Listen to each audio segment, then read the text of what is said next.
So fellas, since we've got a month of no UFC, I thought I'd create 3 UFC cards for 2025, 2 pay-per-views, 1 fight night. The first pay-per-view is going to be UFC 313, which has pretty much been confirmed to be on the 8th of March in T-Mobile Arena.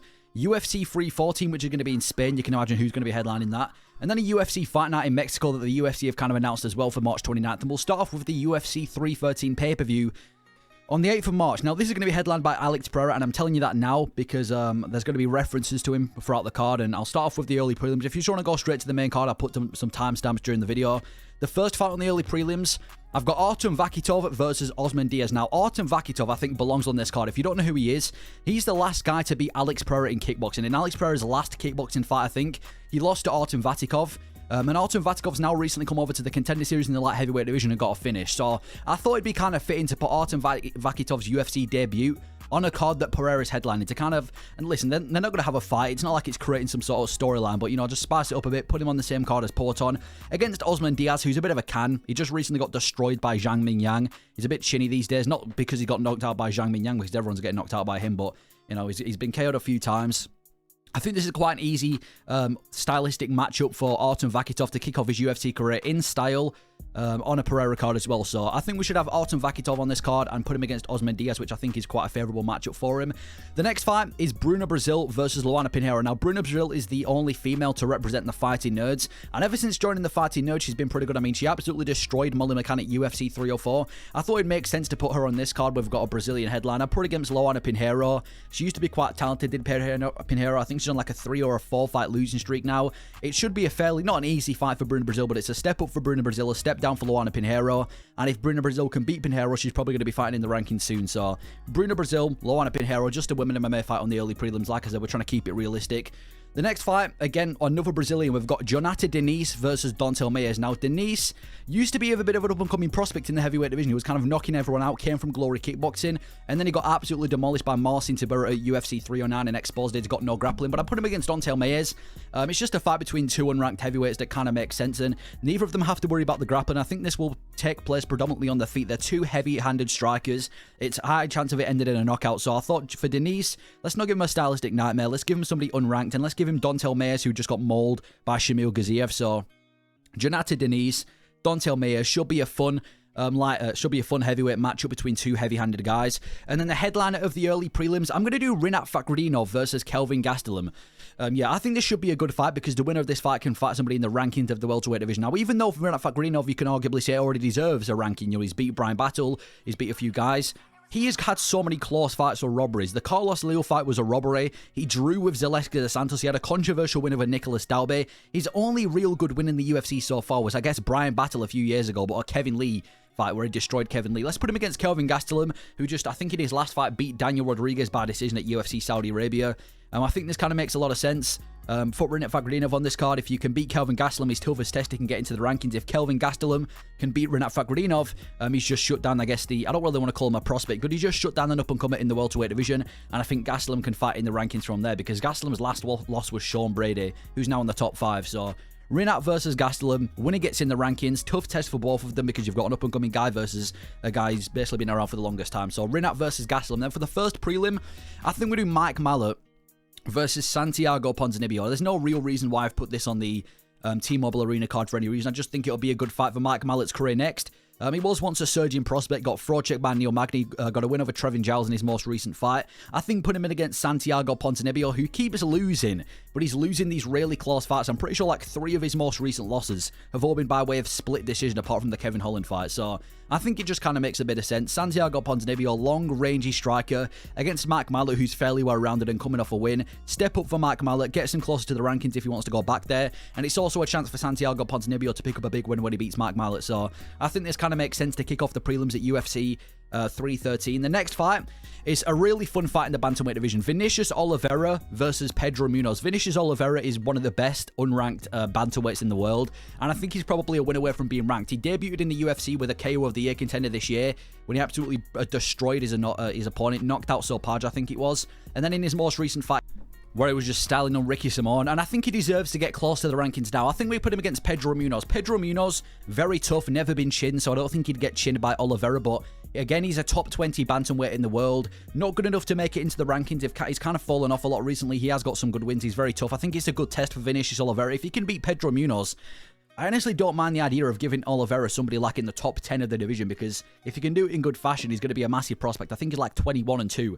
And if Pedro Munoz can shut down the prospect of Vinicius Oliveira, that's a good win for Pedro Munoz. I think he should be a good fight. Both of them are fairly fun fighters, so Vinicius Oliveira, Pedro Munoz, two Brazilians with a Brazilian headliner. I think it makes sense.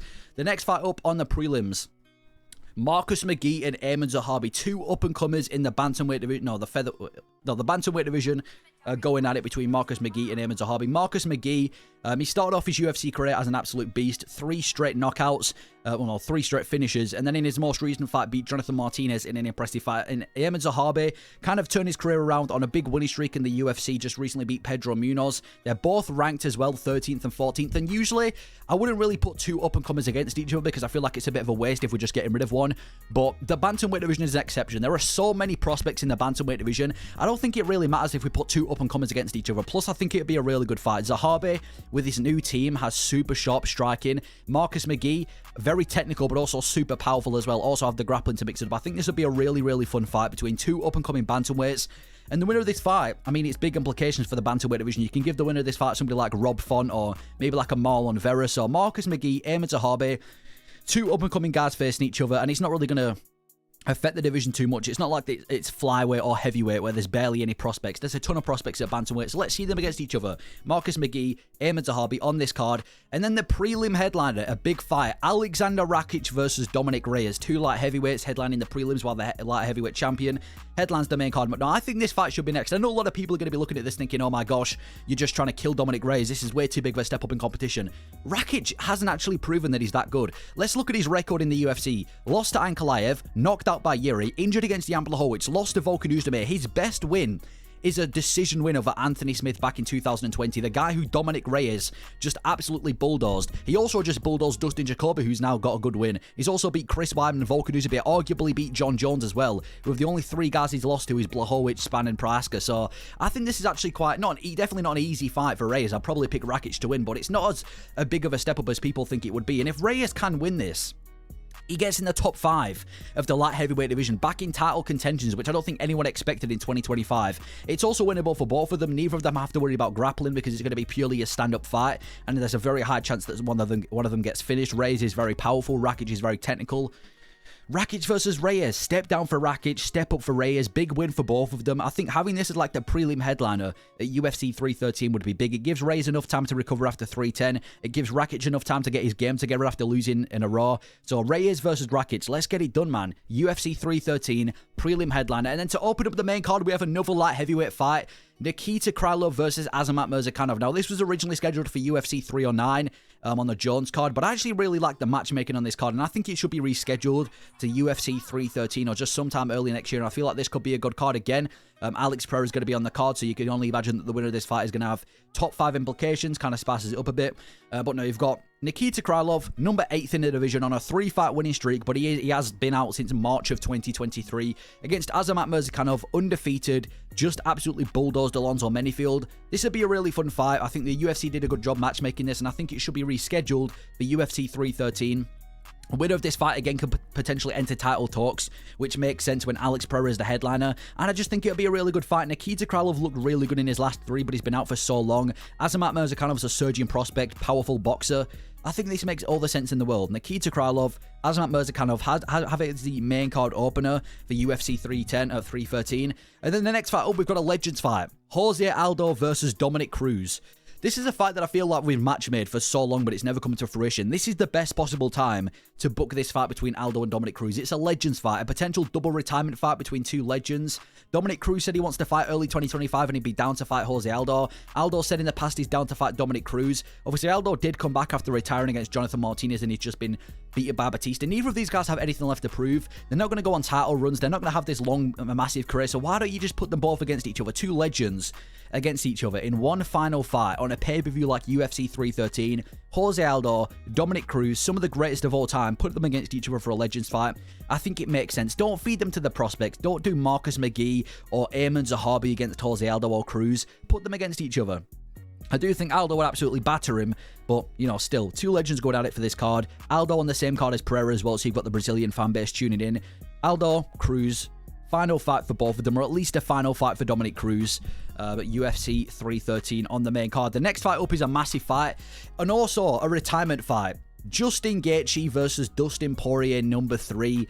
The retirement fight, potentially both of them, but at least Dustin Poirier. Dustin Poirier has been saying on Twitter that he wants one more fight, and there's been a lot of talks about who Dustin Poirier's last fight is going to be. I don't want to see him against an up-and-coming guy. I don't want to see him against a Fiziev, a Moicano, a Saruki, and a Daryo. I want to see him in a fun scrap against a guy that we know is going to deliver for Dustin Poirier's last fight, and there's no better guy for that than a third fight with Justin Gaethje. I know I said I don't like these continuous fights between Gaethje, Poirier, Chandler, and like Oliveira, but I feel like in this case it makes sense. They've fought twice before. Dustin Poirier won the first one by finishing Justin Gaethje. Gaethje knocked him out in the second fight. Neither of them are going to go on to win the belt or have title implications now. Title implications are pretty much done for both of them. Let's put them both on a card, a big card like UFC 313, potential double retirement, an absolute scrap. Justin Gaethje, Dustin Poirier, third time out, third fight. I think this would be a huge fight for them. So, yeah, I think we'll put it on UFC 313 for Dustin Poirier's last fight. Dustin Poirier's got a lot of options. People have been saying Nate Diaz. People have been saying maybe Charles Oliveira and Max Holloway and Ilia Topuria. But I think the only reliable, not the only reliable fight, but one of the most reliable fights you can make is Justin Gaethje. 1-1 against each other. Two legends in a very similar career space. Gaethje versus Poirier 3. And then the co-main event, Juliana Pena versus Kayla Harrison. I already know about half the people have clicked off because I put a women MMA fight in this video, but we've got to put this fight somewhere. And if we're going to put it somewhere, let's do it a co-main event of a good pay-per-view. And I don't even mind this title fight that much. You've also got Juliana Pena, who made her career by beating Amanda Nunes, then got battered in the rematch and then won a robbery over Pennington to win the belt against Kayla Harrison, who manhandled Holly Holm in a debut and just won a pretty dominant decision over Ketlin Vieira. Kayla Harrison definitely deserves a title shot next. We don't want to see Pena versus Nunes 3. It's not going to happen. Let's do Pena versus Kayla Harrison. Kayla Harrison's coming out party where she wins the belt. Listen, this fight has got to be somewhere. I think put it on this co-main event makes a lot of sense. They should be recovered by then after UFC 307. They didn't even really take any damage in either of their fights, so I don't think it's going to be a massive turnaround. But yeah, Juliana Pena, Kayla Harrison, the women's bantamweight title bout. Let's put it as the co-main event on UFC 313, get it done somewhere. And then the main event, Alex Pereira versus Magomed Ankalaev. This is such a fun fight because Alex Pereira, he's kind of cleared out the light heavyweight division. He's the light heavyweight king, and I'd say he's only got one more fight until he has to move to the heavyweight division, but that one more fight is the nightmare matchup. That one more fight is kind of like the final boss of the light heavyweight division. And it's Magomed Ankalaev, Porton's toughest stylistic test in the division. This has to happen. We have to see this fight. I really don't know who wins as well. I know a lot of people have been picking Ankalaev to win. I'm probably leaning towards Pereira winning this fight. It's 50-50. Dagestani versus Brazilian. Charles Oliveira versus Makhachev all over again. Not obviously with the fighting styles, but just the build-up and everything. Pereira, Ankalaev, main event for UFC 313. Porton's had a good enough break. He's a very active fighter, but 307 to 313 is a good enough break. Ankalaev should be ready after 308 as well. Let's get it done. UFC 313. Ankalaev versus Pereira for the light heavyweight belt before Pereira moves up to the heavyweight division. I think this should be a solid fight. And then for the UFC Mexico Fight Night on the 29th of March again, I'll put timestamps for the prelims and the main card for this card. The first prelim I've got is Yasmin Yaregi versus Ming Shi. Ming Shi was the girl who absolutely, basically brutally knocked out her opponent at UFC Macau in that head kick knockout where she nearly sent her opponent into a coma. And she's a doctor as well, which is kind of badass. You know, you got a doctor who's just putting people to sleep, Dr. Sleep. Against Yasmin Yaregi, the Mexican native, who was once a big prospect in women MMA, kind of fell off, lost at UFC 306 by submission. I think this is a really good fight to introduce Ming Shi to the UFC because we're giving her a step up. Well, not necessarily, well, yeah, we are giving her a step up. Not someone who's too dangerous for a UFC debut, but someone who's talented, but also a winnable fight for Ming Shi, especially after she just brutalized her opponent. Let's put her on UFC Mexico. Yasmin Yaregi, the Mexican, against Ming Shi for UFC Mexico, I think would be a good UFC debut fight for Ming Shi. The next fight up on the card, we've got Manuel Torres versus Claudio Puelles. Manuel Torres was once a massive prospect in the UFC. He was on this huge winning streak, and then eventually he fought Bahamondes at UFC 306 and got knocked out in the first round by Bahamondes. And that kind of just reminds me, UFC 306 was not a good card for the Mexicans. Nearly every Mexican fighter lost on that card. Anyway, yeah, Manuel Torres, Claudio Puelles. Claudio Puelles is a bit like Kron Gracie. He's a very good jiu-jitsu guy, but he does a lot of butt scooting. I remember when he fought Dan Hooker, it was a terrible performance. He's got dangerous jiu-jitsu, not the best on the feet. Considering that Manuel Torres is very well-rounded, I think he'd be able to finish Claudio Puelles in Mexico. So we'll do Manuel Torres, step down in competition against Claudio Puelles. Next fight, Daniel Zeluba against Jai Herbert. Daniel Zeluba is coming off the greatest fight of 2024 when he fought Esteban Ribovics at UFC 306. Absolutely amazing fight. Fell short.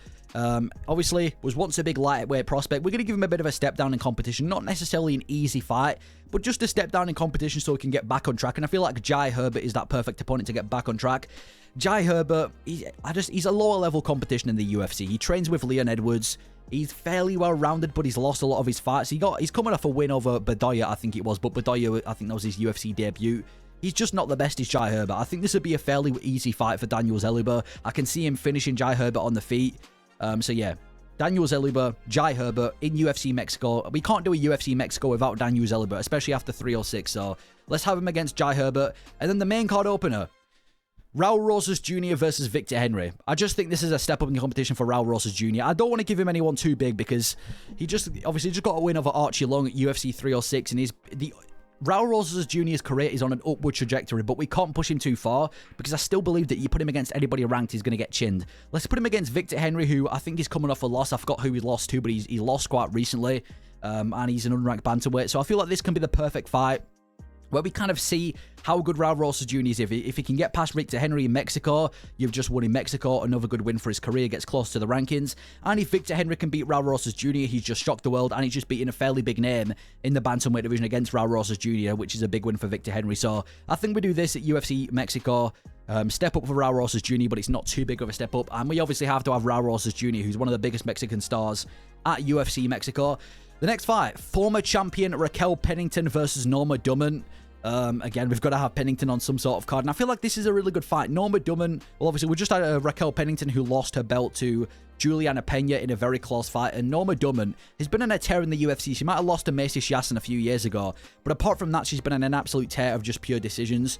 She just recently beat Aldana at 306, and I think she's about a fight away from a title shot. Beating the former champion coming off a loss, Pennington, is that perfect fight, in my opinion. If she can beat Pennington, give her the winner of Kayla Harrison and Juliana Pena. And if Pennington can beat Norma Dumont, I don't mind the idea of Pennington getting a title shot because she did have a very close fight with Juliana Pena. Maybe if Kayla Harrison wins, you do Kayla Harrison versus the winner of Pennington and Dumont. So I think this makes sense to have the Mexican Norma Dumont back in Mexico against the former champion Pennington. I think this makes all the sense in the world. The next fight on the card, I've got Ronaldo Rodriguez versus Cody Durden. Yeah, Cody Durden, former ranked fighter, just recently got absolutely destroyed by Joshua Van. I think we give him a step down in competition against Ronaldo Rodriguez, who is a big star. He's got 1.8 million followers on Instagram. He's a huge star in Mexico. He's 2-1 in he's 2-0 in the UFC so far. Recently beat Odi Osborne at UFC 306. You might think this is too high on the card, but like I said, Rodriguez is a massive star. I think you've got to put him quite high on the card. Yeah, this is a step up for Ronaldo Rodriguez. I do think Cody Durden would win this fight. I think he's a lot more talented, but considering how shallow the flyweight division is, it's not too much of a step up to the point where it's like unbelievably big of a step up. Ronaldo Rodriguez is on a 2-fight winning streak. Durden's lost a majority of his recent fights. I think it makes sense. And if Ronaldo Rodriguez can get this win in Mexico, that's a big win for his career, the biggest win yet. And potentially from there, we can give him somebody in the rankings coming off a loss. So I think it's the fight to get Rodriguez in the rankings. Ronaldo Rodriguez versus Cody Durden in Mexico. And then we have Alexa Grasso, another Mexican former champion, against Erin Blanchfield for a #1 contender fight for the women's flyweight belt. Alexa Grasso just lost her belt to Valentina Shevchenko. Erin Blanchfield came off a loss, but then just recently beat Rose Namajunas at UFC Canada. Yeah, Erin Blanchfield is about a fight away from a title shot. She was on a massive tear in the UFC. Fell short to Fiorot, who's going to be fighting for the belt next, and then she just beat Blanchfield and just beat Namajunas in the most recent fight. If she can beat Alexa Grasso, former champion, that's a huge win for Erin Blanchfield, her biggest win yet, and in my opinion, that would get her the title shot she's wanted. And for Alexa Grasso, if she can beat Erin Blanchfield, that's a huge win for Alexa Grasso too, and potentially we can put her back in the title picture if Shevchenko's still the champion. I don't really want to see Grasso versus Shevchenko 4, but maybe if Fiorot beats Shevchenko, you can do Grasso versus Fiorot for the belt. But yeah, Grasso, Mexican former champion, against against Erin Blanksfield on this card. #1 contender fight for the women's flyweight division. I think this is a really good fight to put in UFC Mexico against two high-level MMA fighters in the flyweight division. Next fight on this card is a fight that I feel like we've been talking about for so long. Yair Rodriguez versus Arnold Allen. We've been talking about this fight for like the past 6 months, ever since UFC 3 or 4. I've always been wondering when this fight's going to come. People thought it was going to come late 2024. That never happened. It needs to happen. It makes a lot of sense. Arnold Allen's been calling for Yair Rodriguez. It makes sense logically from the rankings perspective. Two guys, Yair's coming off a loss, let him fight down. Allen's coming off a win, let him fight up. Two very high-level strikers. Two guys that are usually in fun fights. A top 5 chance for Arnold Allen. Step down for Yair Rodriguez against a fun fighter. I think this fight makes all the sense in the world. Yair Rodriguez versus Arnold Allen at UFC Mexico in Mexico City, where Arnold Allen has said that he's willing to fight. I think it makes a lot of sense. Arnold Allen's just beaten Giga Chikadze, a kickboxer. Now let's give him the better kickboxer in Yair Rodriguez. And if he can beat Yair Rodriguez, Arnold Allen's in title talks. I'm not saying he gets a title shot from beating Rodriguez, but it definitely puts him in title talks. And for Yair Rodriguez, if he can beat Arnold Allen, that's a big win. Gets him back on a winning column, and he's probably about a fight away from a title shot. So winner gets a title eliminator bout. Big fight for Mexico. Would be an absolute scrap as well. Maybe like a 5-round co-main event in UFC Mexico. Yair Rodriguez, Arnold Allen. Makes a lot of sense. And the main event, this is a bit of a, I'm not going to say controversial, but it's a bit of a questionable main event. But hear me out. Brandon Moreno welcomes Muhammad Mokaev back to the UFC. I've been saying for Muhammad Mokaev, if he wants to fight for a belt, he needs to have another fight. I know a lot of people have been saying that Muhammad Mokaev should get an immediate title shot. He's undefeated. There's no prospects. But his best win is Manel Kape and Alex Perez. With all due respect, I still think he's about a fight away from a title shot. If he wants to come back to the UFC, let's do him in Mexico, in enemy territory, against a guy who's coming off a win, a former champion, Brandon Moreno versus Muhammad Mokaev. Potential #1 contender fight. Moreno just absolutely battered Amir Albazi. Mokaev got cut from the UFC, just recently dominated in Brave. I think we do it. Another English fighter like we had Arnold Allen on the card as well. So we've got an English co-main and main event against a Mexican co-main and main event. Muhammad Mokaev versus Brandon Moreno. Mokaev's toughest test of his career. Yeah, if he can beat Moreno, give him a title shot. And a chance for Moreno to headline a card in Mexico and in a fight night main event against an undefeated Muhammad Mokaev. And if he can beat Mokaev, that's 2 prospects that Moreno shut down. Give that dude a title shot. I think this makes a lot of sense for a Mexican fight night. So we'll do Brandon Moreno versus Mokaev. And then finally for the UFC 314 card in Spain, you can already imagine who's headlining this. Ilia Topuria headliner.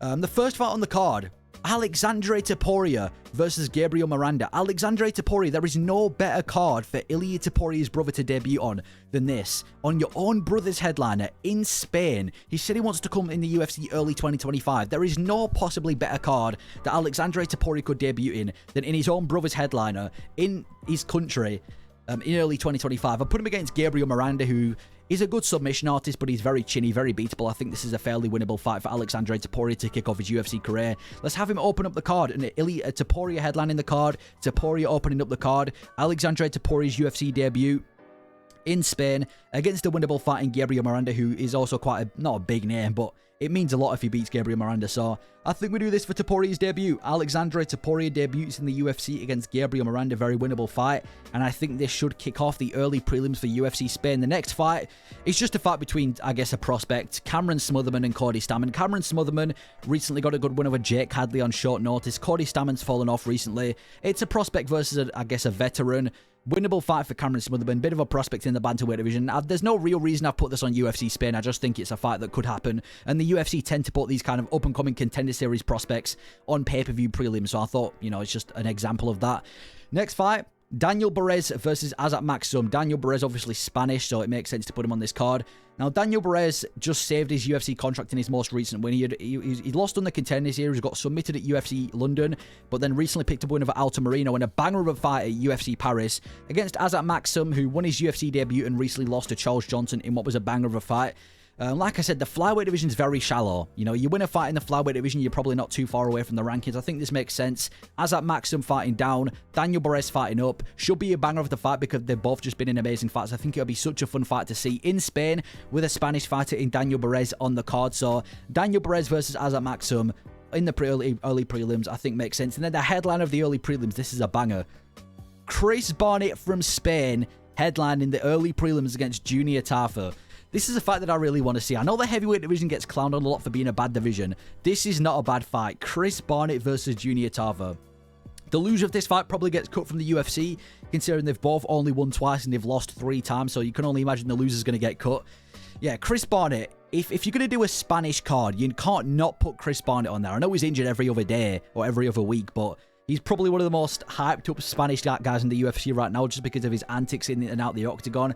Chris Barnett versus Junior Tafa, I think this would be a fun fight to see. Junior Tafa's got a terrible gas tank. Unironically, Chris Barnett's gas tank is better, and he's probably got better striking too. It's probably the only winnable fight for Chris Barnett in the UFC. Chris Barnett, Junior Tafa, loser gets cut in the UFC, headline of the early prelims. This would just be such a fun fight to see. I think it ends in a knockout. It'd be a fun scrap between the two of them until it gets finished, and like I said, Chris Barnett headline in the early prelims. So that's going to be the headliner of the early prelims. And the opener of the prelims, Jim Miller versus Jared Gordon. Again, there's no reason why I've put this on UFC Spain specifically. I just think this should be the next fight for Jim Miller. Jim Miller's in a weird space because you put him against these lower levels of competition like the Damon Jacksons, he's winning them, he's finishing everyone. Like, what the last time that Jim Miller didn't finish a fight was all the way back in 2017. Jim Miller's very dangerous, both with knockout power and submission ability, but then we gave him a step up in competition against Bobby Green, and he got splattered. So it's safe to say that Jim Miller shouldn't be fighting near the rankings, but he also shouldn't be fighting lower level competition, and I feel like Jared Gordon is that perfect opponent. Jared Gordon's tough, he just come off a robbery loss to Nasrat Haqparast. Good boxer is Jared Gordon, a lot of people say he arguably beat Paddy Pimblett, so it's definitely a step up in competition for Jim Miller, but it's not like we're feeding him a killer. Jared Gordon isn't necessarily a killer, he's not one of the ranked fighters, he's not one of the best in the UFC. I think this is a step up in competition for Jim Miller, and I think it makes all the sense. Jim Miller versus Jared Gordon on the prelims of UFC 314. Let's do it, man. Jim Miller should have enough time to recover as well after his fight at UFC 310 too. So yeah, Jim Miller versus Jared Gordon. And then the next fight on the prelims, Rose Namajunas versus Viviane Araújo. Again, no reason why this is specifically on this card. Rose Namajunas just lost to Erin Blanchfield. I think title talks for Rose Namajunas has to be at a pause as of right now. Viviane Araújo just got an upset win over Karine Silver at UFC 309. A massive upset win. So I think the next best fight to make is to give Viviane Araújo a step up in competition against the former champion Rose Namajunas. Rose needs to fight down. Araújo needs to fight up. Rose recently lost. Araújo recently won. Let's put it on this card as the core prelim headliner. I think this makes sense. We don't really want to put this fight on the main card. We don't want Rose Namajunas on the main card in 2024 because her fights are just not delivering. Let's give her a step down in competition. Let Araújo maybe make a name off Rose Namajunas. Have that on the prelims. And the prelim headliner, not the prelim headliner, but the next fight on the prelim, shall I say. Mauricio Hufi versus Elvis Brenner. 2 Brazilians going at it. This makes a lot of sense next. I think this would be an absolute banger of a fight. Mauricio Hufi is one of the biggest prospects right now in the UFC. Destroyed Jamie Mullarkey, and in his most recent fight, battered James Lontop. Elvis Brenner was once a big prospect. Trains at Shooter Box with Oliveira, but he's kind of fallen off recently. Got mauled by Mitibek Robite and just got finished by Yoel Alvarez. I think this would be a really good fight because first reason, it's a step up in competition for Mauricio Hufi. We can see how good he is in the lightweight division if he can get past a guy like Elvis Brenner, but it's also such a dangerous fight. Elvis Brenner, good jiu-jitsu, very powerful. Mauricio Hufi, slick striker, solid grappler. Hufi versus Brenner. Step up for Rufi, step down for Brenner. Well, not necessarily a step down because we don't really know how good Rufi is, but I just think this would be a really good fight. An absolute banger to put on UFC Spain. So Mauricio Hufi, Elvis Brenner, let's get it done. Then the headliner of the prelims, Georgian's Giga Chikadze, which makes sense because obviously Topuria represents Georgia and Spain. So we have Georgian Giga Chikadze headlining the prelims against the French William Gomis. Yeah, I think this fight should take place. William Gomis is probably going to get a ranking in his next fight, but he has just won a robbery win over Joanderson Brito, which is a good win had it not been a robbery. And Giga Chikadze, he's fallen off recently. He's been taking loss after loss after loss. I know he got a good win not too long ago, but he just keeps consistently losing. Just got battered by, not battered, he definitely didn't get battered, but he just lost in a fairly uncompetitive fight. Well, no, he was fairly competitive against Arnold Allen, so he's going to have to fight down outside the rankings, in my opinion. I think this would be a really fun fight. 2 very high-level kickboxers. William Gomis, super quick on the feet. Giga Chikadze, former Glory kickboxing fighter. I think this would be a kickboxing treat, kickboxing masterclass for the headliner of the prelims. So, Giga Chikadze welcoming William Gomis into the prelims, I think would be the prelim headliner, not into the prelims, into the rankings. Would be a good prelim headliner. Then the main card opener, Yoel Alvarez versus Jalin Turner. This is a fight that everyone's talking about, and Yoel Alvarez, I feel like people are finally starting to be aware of who Yoel Alvarez is. And he's now just been ranked as well. He's top 15 ranked in the lightweight division. Let's give him Jalin Turner. We need to give him a ranked fighter next. Everyone's talking about this fight, and rightfully so. Yoel Alvarez is one of the most dangerous fighters in the UFC. I think he's 22-2 with every single one of his wins coming by way of finish. He's just destroyed Jakar Clausen, Elvis Breda. He's now ranked. He needs somebody in the rankings. Let's put him on the main card of UFC Spain. Probably the second biggest Spanish star in the UFC right now apart from Topuria. Against Jalin Turner, who is very dangerous and he's tough. But his fight IQ lets him down. Obviously destroyed Bobby Green last year. Fumbled the win over Moicano this year. So Turner versus Alvarez should be such a fun fight to see between two extremely dangerous fighters on the feet. If Yoel Alvarez can win this in Spain, that's going to be massive for him. He makes himself into a star.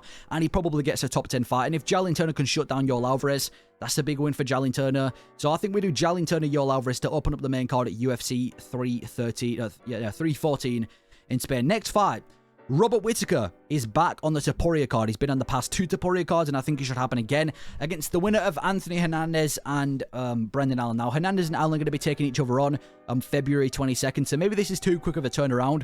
But yeah, Robert Whittaker's going to have a bit of a step down because he's still a top middleweight, and he displays that in nearly every single one of his fights, but he's fought nearly everyone in the top 5 of the middleweight division. Most guys in the top 10 of the middleweight division, Robert Whittaker has fought. The only guys he hasn't fought are the likes of, like, I don't know, who isn't he fought? Like Roman Dolidze, but does anyone really want to see that fight?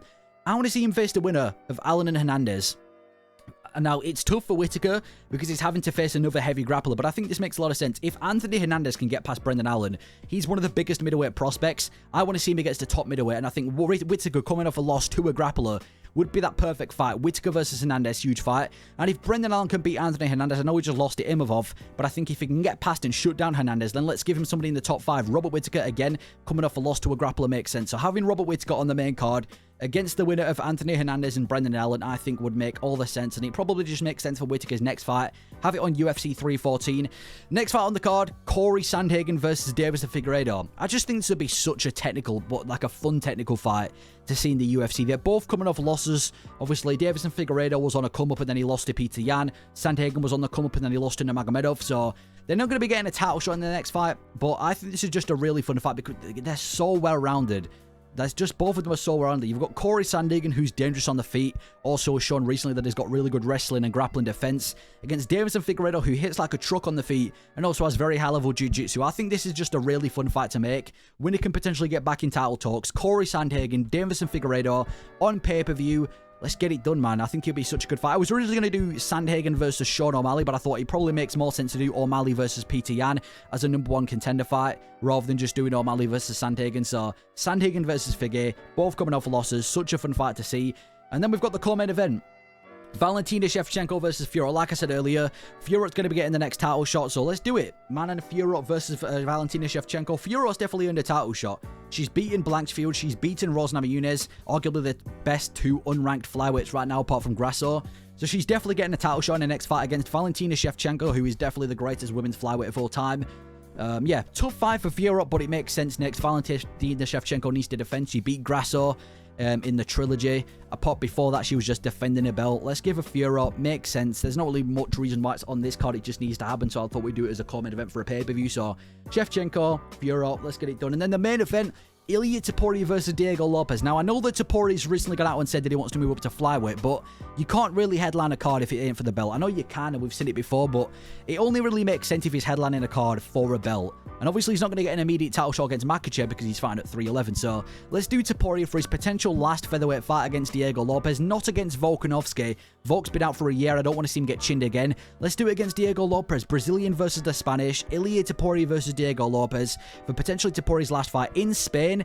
This would be fucking huge. Ilia Topuria headlining a card in Spain would be absolutely huge. To do it against Diego Lopez as well would be even bigger as well. So, Ilia Topuria, Diego Lopez, such a fun fight. Diego Lopez has definitely earned his title shot by beating Brian Ortega, Danny Gay, Sadiq Youssef. He's definitely next in line in my opinion. Let's do him versus Topuria in Spain as a headliner for a pay-per-view. But those are the 3 cards that I've made, considering we have no UFC this week. Let me know your thoughts on the fight cards, if you agree or disagree with them, and if there will be any other fights that you change / add to the card. Let me know your thoughts. Thank you for watching.